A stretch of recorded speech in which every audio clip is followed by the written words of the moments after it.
Welcome back to biology classes. मैं हूं ऋचा श्रीवास्तव। मैं अपना क्लास 9 का जो बायोलॉजी के चैप्टर्स हैं वो कंप्लीट कर रही हूं, जिसमें मैंने आपको चैप्टर 1, चैप्टर 2 ये कंप्लीट कर दिया है। फंडामेंटल यूनिट ऑफ लाइफ ये आपका चैप्टर 1 था जो कि कंप्लीट हो चुका है। चैप्टर 2 टिश्यू ये भी कंप्लीट हो चुका है। ये आप मेरे प्लेलिस्ट में जाकर के आप इन सारे वीडियोज को देख सकते हैं। ठीक है, ये चैप्टर 3 आपका चल रहा है, जिसमें ये भी टॉपिक, इसमें का भी मैक्सिमम टॉपिक जो है वो कंप्लीट हो चुका है। इसमें अब आपका जो चल रहा है टॉपिक वो है किंगडम। किंगडम में भी मैंने 2 किंगडम आपको एक्सप्लेन कर दिया है, किंगडम प्रोटिस्टा किंगडम, और पहला किंगडम जो है मोनेरा और दूसरा क्या है प्रोटिस्टा। ये दोनों किंगडम आपका कंप्लीट हो चुका है। ये कैरेक्टर्स मैंने आपको एक्सप्लेन कर दिए हैं। ठीक है, ये तीसरा जो किंगडम है आपका वो है फंजाई। फंजाई के कैरेक्टर्स क्या हैं, फंजाई किस तरीके से ग्रो करता है, इनमें रिप्रोडक्शन कौन सा होता है, ये सारी चीजें चलिए देखते हैं। ओके, तो चलिए स्टार्ट करते हैं। ये जो फंजाई होते हैं इनके कुछ बेसिक कैरेक्टर्स देख लेते हैं। सबसे पहले फंजाई होते क्या हैं।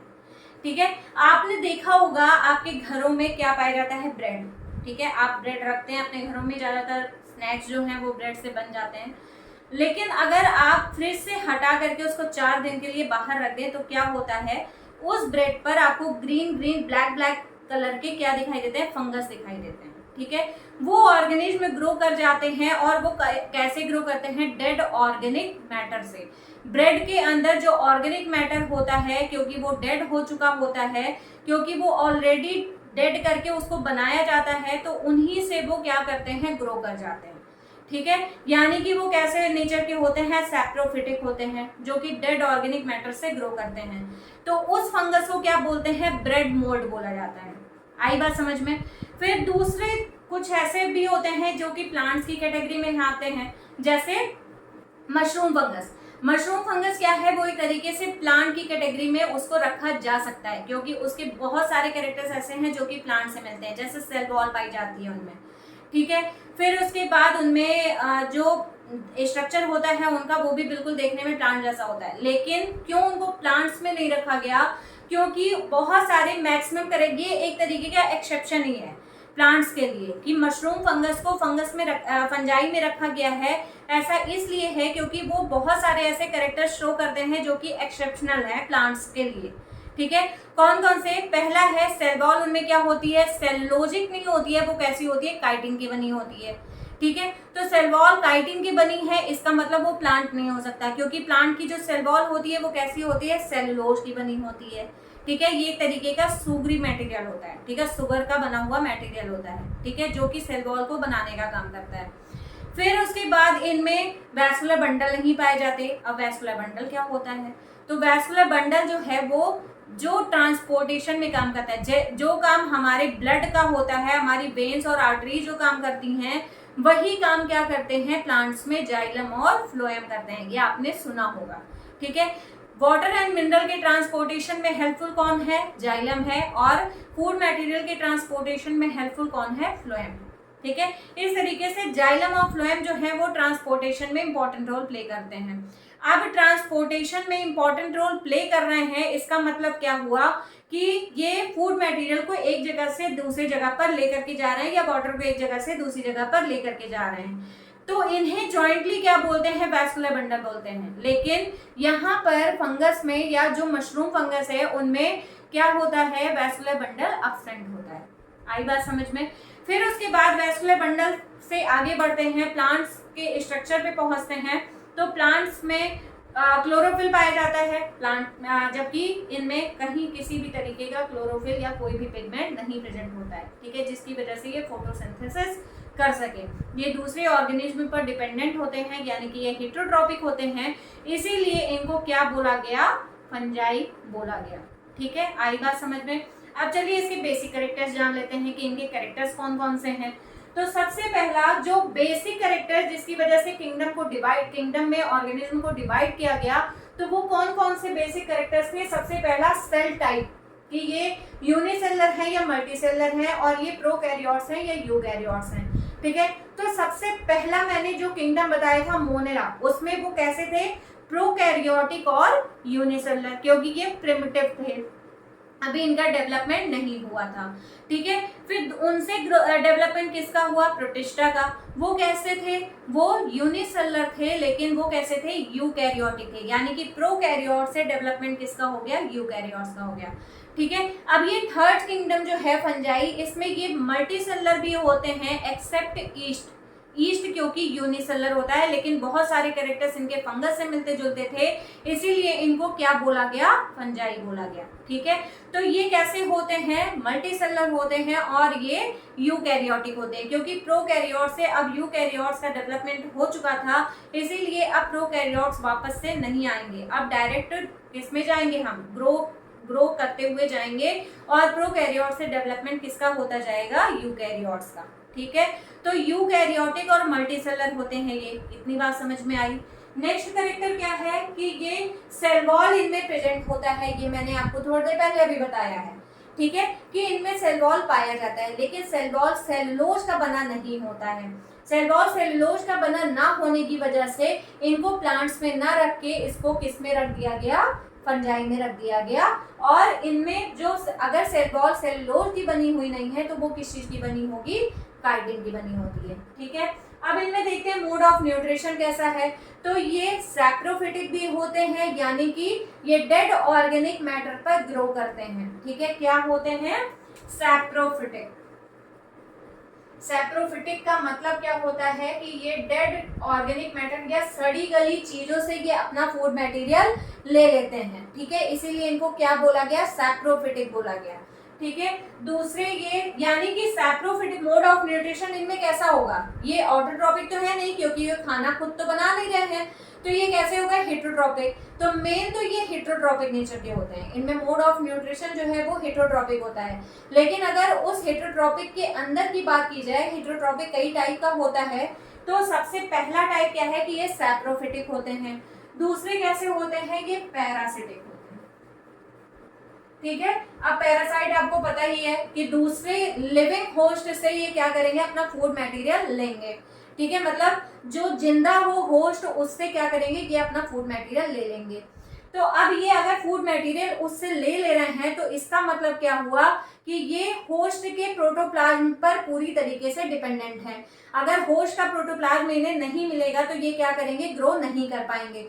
तो होस्ट के प्रोटोप्लाज्म से ये फूड मटेरियल लेकर के वहां पर ये ग्रो कर रहे हैं। ठीक है, फिर उसके बाद ये कैसा रिलेशनशिप शो करते हैं? Symbiotic relationship. सिम्बियोटिक रिलेशनशिप का मतलब क्या होता है कि ये म्यूचुअल रिलेशनशिप शो करते हैं, मतलब दोनों को एक दूसरे से बेनिफिट मिले। ठीक है, अगर दो ऑर्गेनिज्म एक साथ रह रहे हैं तो दोनों को एक दूसरे से बेनिफिट मिले। जैसे इसका एक बेस्ट एग्जांपल आता है लाइकेन। लाइकेन जो है ये एल्गी और फंजाई के रिलेशनशिप से बनता है, यानी कि एल्गी इसमें क्या करेगा? ये फोटोसिंथेसिस करेगा या फूड मटेरियल को सिंथेसाइज करेगा, और फंगस क्या करेगा? ये फंगी जो होता है ये रिप्रोडक्शन में इंपॉर्टेंट रोल प्ले करता है। तो एक क्या किया? इनको फूड दे दिया, और दूसरा क्या किया? इनके नंबर को इंक्रीज कर दिया। तो किसी भी ऑर्गेनिज्म को ग्रो करने के लिए क्या चाहिए? उन्हें फूड मिलता रहे और वो रिप्रोडक्शन कर सके, यही दो चीजें चाहिए। तो ये दोनों चीजें अगर इनको मिल जा रही हैं तो लाइकेन क्या करेंगे? आसानी से ग्रो कर जाएंगे। ठीक है, लाइकेन भी इसीलिए किसमें रखा गया है? फंगी में रखा गया है या फंजाई में रखा गया है। ठीक है, सिम्बियोटिक रिलेशनशिप समझ में आया? सिम्बियोटिक रिलेशनशिप का मतलब क्या होता है कि म्यूचुअल रिलेशनशिप, यानी कि दोनों को एक दूसरे से, दोनों ऑर्गेनिज्म को एक दूसरे से क्या मिले? बेनिफिट मिले। आई बात समझ में? नेक्स्ट क्या है कि अब इनके कैरेक्टर्स में और देखा जाए कि ये क्या होते हैं? यूजफुल भी होते हैं और हमारे लिए हार्मफुल भी होते हैं। जैसे ब्रेड को सड़ाने का काम कर रहा है तो ये हमारे लिए हार्मफुल हो गया। ठीक है, बहुत सारे फंगस ऐसे हैं जो कि हमारी बॉडी में डिजीज भी पैदा करते हैं। ठीक है, बहुत सारे फंगल डिजीजेज होते हैं, जैसे दाद हो गई या खुजली हो गई बॉडी में। तो इस तरीके से ये सारी जो ईचिंग की प्रोसेस जो हो रही है वो सारी फंगल इन्फेक्शन की वजह से होती है। ठीक है, तो ये हमारे लिए हार्मफुल भी होते हैं, साथ में प्लांट्स के लिए भी होते हैं। बहुत सारे फंगल डिजीजेज हैं जो कि प्लांट्स में हो रहे हैं। ठीक है, तो ये हमारे लिए बेनिफिशियल भी है और हार्मफुल भी है। बेनिफिशियल कैसे हैं? हार्मफुल तो मैंने बता दिया कि ये डिजीज हमें दे रहे हैं, लेकिन बेनिफिशियल कैसे हैं? जैसे इनका कहाँ यूज किया जाता है? मेडिसिन बनाने में। कौन सी मेडिसिन इनसे बन रही है? पेनिसिलिन।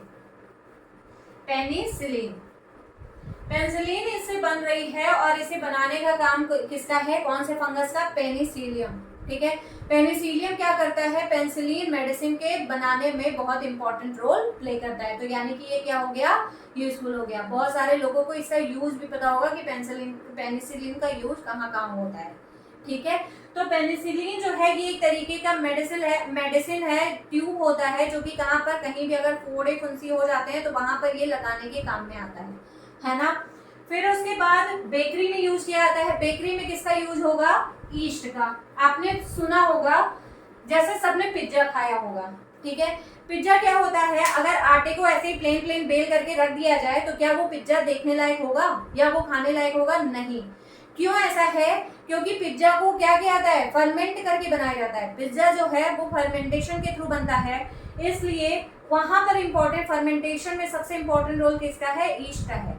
ईस्ट का यूज बहुत सारी जगहों पर होता है, जैसे बेकरी में हम केक बनाने में यूज करते हैं इसका, फिर इसके अलावा हम पिज्जा बनाने में यूज कर रहे हैं इसका, फिर बिस्किट्स बनाने में यूज कर सकते हैं इसका, डोसा बनाने में यूज हो सकता है इसका। इसी तरीके से बहुत सारे, जहां पर भी फर्मेंटेशन के थ्रू कोई भी चीज बन रही है, कोई भी फूड मटेरियल बन रहा है, वहां पर किसका यूज होगा, ईस्ट का। ठीक है, तो बेकरी में किसका यूज हो गया, ईस्ट का यूज हो गया। ये सारे क्या है, बेनिफिशियल है हमारे लिए। पिज्जा बहुत लोगों को पसंद होता है, बहुत लोग के पिज्जा के नाम पे तो भूख लग जाती है उन्हें, है ना। आप लोग में से भी बहुत लोग होंगे जिन्हें पिज्जा के नाम की भूख लग जाती है, लेकिन अभी वही दाल रोटी सब्जी दे दिया जाए तो भूख सारी मर जाती है ना। तो सेम वही चीज यहाँ पर भी है। यहाँ पर इनका यूजफुल ये इसलिए है क्योंकि हम उनको यूज कर रहे हैं अपने डेली यूज में, है ना। फिर उसके बाद अब आते हैं टाइप्स पे कि कितने कितने टाइप के फंगस होते हैं। तो सबसे पहला फंगस है सैक्रोमाइसिटीज। सैक्रोमाइसिटीज यानी कि ईस्ट। ठीक है, अब ईस्ट में एक पॉइंट ऐसा है जो कि फंगस से थोड़ा सा डिफरेंट है। यहाँ पर जो रिप्रोडक्शन होता है वो, क्योंकि ये यूनिसेलर है, तो इनमें जो रिप्रोडक्शन होता है वो किसके थ्रू होता है, बडिंग के थ्रू। यानी कि इनमें एक, हम इसकी बॉडी में जब रिप्रोडक्शन होने वाला रहता है, यानी कि उनमें जब रिप्रोडक्शन होता है तो वहां पर एक छोटी सी आउटग्रोथ निकल जाती है। ठीक है, उन्हीं की बॉडी में, और ये आउटग्रोथ धीरे धीरे क्या करती है, बढ़ती है, और इन्वेजिनेशन की प्रोसेस बढ़ती जाएगी। ये इन्वेजिनेशन की प्रोसेस है, मतलब वो अंदर की तरफ क्या क्या है, थोड़ा सा इन्वेजिनेट होते चले जाएंगे, जिससे ये कप लाइक स्ट्रक्चर का फॉर्मेशन होता चला जाएगा। ठीक है, धीरे धीरे यही अलग हो जाता है और इस तरीके से ये फॉर्म हो जाता है। ठीक है, और यही क्या होती है, ये बड जो है वो धीरे धीरे एक चेन के फॉर्म में बनती हुई चली जाती है, और ये चेन के फॉर्म में बनने के बाद जब ये मेच्योर हो जाते हैं तो इस पेरेंट सेल से क्या हो जाते हैं, ये अलग हो जाते हैं। ठीक है, और ये इंडिविजुअली ग्रो करके क्या करते हैं, ईस्ट का फॉर्मेशन करते हैं। ठीक है, तो ये एक तरीके का कौन सा रिप्रोडक्शन है, एसेक्सुअल रिप्रोडक्शन है। आई बात समझ में। तो सैक्रोमाइसिटीज यानी कि ईस्ट जो होता है वो एसेक्सुअल रिप्रोडक्शन शो करता है, किसके थ्रू, बडिंग के थ्रू। नेक्स्ट क्या है, एगेरिकस। एगेरिकस को हम क्या बोलते हैं, और एडिबल फंगस भी बोल सकते हैं। यानी कि कभी कभी ये एग्जाम में पूछ लेता है क्वेश्चन कि ऐसे कौन से फंगस हैं जिनको हम खाने के यूज में लेकर के आते हैं, यानी कि एडिबल फंगस कौन कौन से हैं। तो एगेरिकस जो है वो एडिबल फंगस है। इसी को हम और किस नाम से जानते हैं, मशरूम फंगस के नाम से भी जानते हैं। ठीक है, मशरूम फंगस। नेक्स्ट क्या है, अल्ब्यूगो कैंडिडा। ये काऊ डंग पर ग्रो करता है, यानी कि ये सड़ी गली चीजों से अपना फूड मटेरियल लेता है। ये डेड ऑर्गेनिक मैटर से फूड मटेरियल ले रहा है और क्या करता है, वहां पर ग्रो करता है। तो अल्ब्यूगो कैंडिडा जो होता है वो काऊ डंग पर ग्रो करता है। ठीक है, काऊ डंग जब बहुत टाइम का हो जाता है, बहुत पुराना हो जाता है, तो देखे होंगे आप, उस पे छोटे छोटे फंगस ग्रो कर जाते हैं और बहुत स्मेल भी आती है उसमें से। ठीक है, तो ये काऊ डंग पे जो फंगस ग्रो कर रहा है उसे क्या बोलते हैं, अल्ब्यूगो कैंडिडा बोलते हैं। इसी तरीके से बहुत सारे क्लासेस में इनको फंगस को बहुत सारे क्लासेस में डिवाइड किया गया है। ये आपको अभी नहीं पढ़ना है, अभी आपको सीनियर क्लासेस में जाने पर ये सारी चीजें पढ़नी होंगी। ठीक है, अभी के लिए बस इतना ही आपके लिए। फिर से एक बार देख लेते हैं, किंगडम फंजाई ये कैसे होते हैं। हाँ, एक चीज यहाँ पर माइकोलॉजी मैंने लिखा हुआ है, ये छूट गया। फंगस की स्टडी जो है, जिस बॉटनी की जिस ब्रांच में की जाती है वो ब्रांच क्या कहलाता है, माइकोलॉजी कहलाता है। ठीक है, फंगी की स्टडी बॉटनी की जिस ब्रांच में किया जाता है वो ब्रांच क्या कहलाती है? माइकोलॉजी। माइको का मतलब होता है फंगस और लॉगस का मतलब होता है स्टडी। ठीक है, तो जब बायोलॉजी की ऐसी ब्रांच या बॉटनी की ऐसी ब्रांच जिसमें हम फंजाई की स्टडी करते हैं, उस ब्रांच को क्या बोलते हैं? क्या बोलते हैं? माइकोलॉजी बोला जाता है। ठीक है, आई बात समझ में? फिर से देख लेते हैं इनके कैरेक्टर्स ये कैसे होते हैं। सेल टाइप में देखा जाए तो ये मल्टीसेलर होते हैं और यूकैरियोटिक होते हैं। इनमें जो सेल वॉल होती है वो सेलुलोजिक नहीं होती है, इसीलिए इनको प्लांट से अलग रखा गया। इनकी जो सेल वॉल होती है वो काइटिन की बनी होती है। मोड ऑफ न्यूट्रिशन कैसा होता है? तो इनमें हेटरोट्रॉपिक न्यूट्रिशन पाया जाता है, लेकिन इनमें जो मोड ऑफ न्यूट्रिशन हेटरोट्रॉपिक है उसको भी कई पार्ट में डिवाइड किया गया, जैसे ये सैप्रोफिटिक होते हैं, पैरासिटिक भी होते हैं। ठीक है, ये दोनों तरीके से ग्रो करते हैं। ठीक, फिर उसके बाद ये सिम्बियोटिक रिलेशनशिप शो करते हैं। सिम्बियोटिक रिलेशनशिप का मतलब क्या हुआ कि ये आपस में म्यूचुअल रिलेशनशिप शो करेंगे, मतलब दोनों को इनसे बेनिफिट मिलेगा। जैसे इसका बेस्ट एग्जांपल क्या है? लाइकेन। लाइकेन में जो एल्गी होता है वो फोटोसिंथेसिस करेगा या फूड मटेरियल सिंथेसाइज करेगा, जिससे इनको फूड मिल जाएगा। और फंजाई जो है ये क्या करेगा? इनमें रिप्रोडक्शन करेगा, जिसकी वजह से इनका नंबर इंक्रीज हो जाएगा। ठीक है, तो ये आसानी से ग्रो कर जाते हैं। फिर इनका यूज देख लेते हैं। अगर इनका कहीं अगर हार्मफुल है ये तो हमारे लिए, तो कहीं ये बेनिफिशियल भी है। बेनिफिशियल कहाँ का है? इनका यूज कहाँ किया जाता है? मेडिसिन बनाने में। सब बहुत इंपॉर्टेंट मेडिसिन जिसका नाम है पेनिसिलिन, जो कि बनाया किससे जाता है? पेनिसिलियम फंगस से। ठीक है, फिर इसका यूज और कहाँ होता है? बेकरी में। जैसे इसका बेस्ट एग्जांपल क्या है? ईस्ट। ईस्ट से ब्रेड का बनाना, या ईस्ट से और क्या क्या चीजें बनती हैं? डोसा बन सकता है फर्मेंटेशन के थ्रू। इसके अलावा और क्या चीज बनती है? केक बनता है, पिज्जा बनता है। आप बहुत सारी चीजें खाते होंगे जो कि ईस्ट के थ्रू ही बनाया जाता है। ठीक है, तो वो सारी प्रोसेस जो है वो फंगस के थ्रू ही हो रही है। फिर उसके बाद इनके टाइप्स देख लेते हैं, कौन किस किस टाइप के ये पाए जाते हैं। तो सबसे पहला फंगस जो है वो सैक्रोमाइसिटी यानी कि ईस्ट है। और ईस्ट में जो रिप्रोडक्शन होता है वो बडिंग के थ्रू होता है, यानी कि एसेक्सुअल रिप्रोडक्शन इनमें होता है। अगैरिकस दूसरा टाइप है इनका, जिसे हम एडिबल फंगस भी बोलते हैं, या मशरूम फंगस भी इसे बोला जाता है। ठीक है, तीसरा क्या है? अल्ब्यूगो कैंडिडा, जो कि कहाँ पर ग्रो करता है? ये ग्रो करता है काउडंग पर। जब वो बहुत टाइम का हो जाता है काउडंग, तो वहां पर जो ग्रो करता है वो कौन ग्रो करता है? Albugo Candida. ठीक है, आई होप इतना आपको समझ में आया होगा। अगर कहीं आपको कहीं कोई कंफ्यूजन हो रही है, जो भी टॉपिक आपको समझ में नहीं आ रहा है, कहीं कोई दिक्कत आ रही है, तो आप मुझे कमेंट कर सकते हैं, मैं उसका रिप्लाई आपको कर दूंगी। Okay, thank you.